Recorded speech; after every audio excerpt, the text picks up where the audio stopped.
So you want to be the Hulk, huh?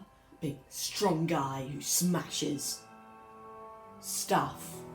We'll have to wait to find out. But first, let's see who the Hulk really is. Robert Bruce Banner, MD, PhD, is a renowned scientist and founding member of the Avengers, and someone who is highly respected for his work regarding biochemistry, nuclear physics, and gamma radiation. He was commissioned by Fearless Ross to recreate the super soldier serum which created Captain America. Although Ross elected not to inform Banner what he was creating, however, when exposure to high levels of gamma radiation instead of brighter radiation went awry, the mild-mannered scientist found that when angered, provoked, or excited, he would transform into a huge, rage-filled, nearly mindless creature known as the Hulk. Fearful of the damage that Hulk could inflict as well as fleeing from the United States government, Banner attempted to commit suicide. When the attempt failed, he chose to live a discreet life in South America while also communicating with Samuel Stearns to cure himself.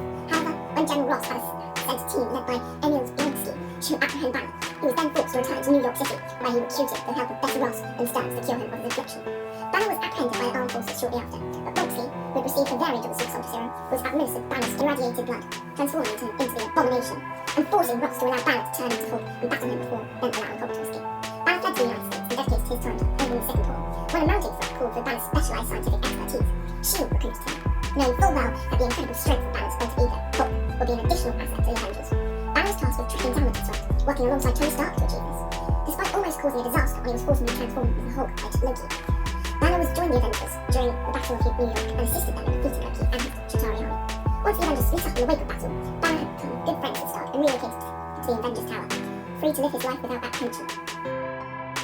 Now that's out the way, let's make some Hulks! Obviously, the Hulk was created when Banner was exposed to massive amounts of gamma radiation. Please don't try this at home, oh lord. No human would ever be able to take that much, and they would die. We need to find another way.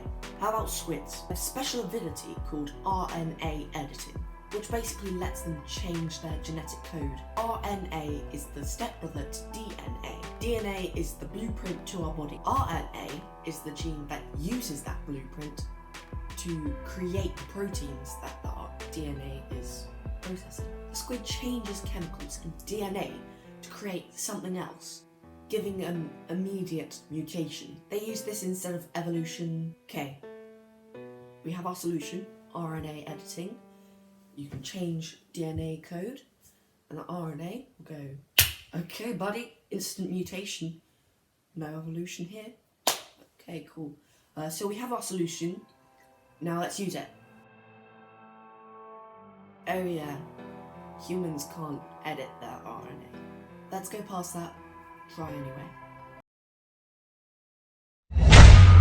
What? What happened? This happened because RNA editing is random. We can't control it. We need another way. CRISPR is another way of editing your gene. How it works is a protein called Cas9 with an RNA guide inside of it. Looks through all your DNA to find an RNA match. When it's found the strand, it cuts it off, where you can edit, add, delete DNA as you like. This is what we need. We can control our editing now. Let's try it. Success! Although we might be the Hulk all the time. Of course, we do need to learn more about DNA sequencing and how it works. But we are the Hulk. Boom! You did it. You're the Hulk. Now all you need to do is smash and save the world. Let's hope I don't get caught by you. Bye.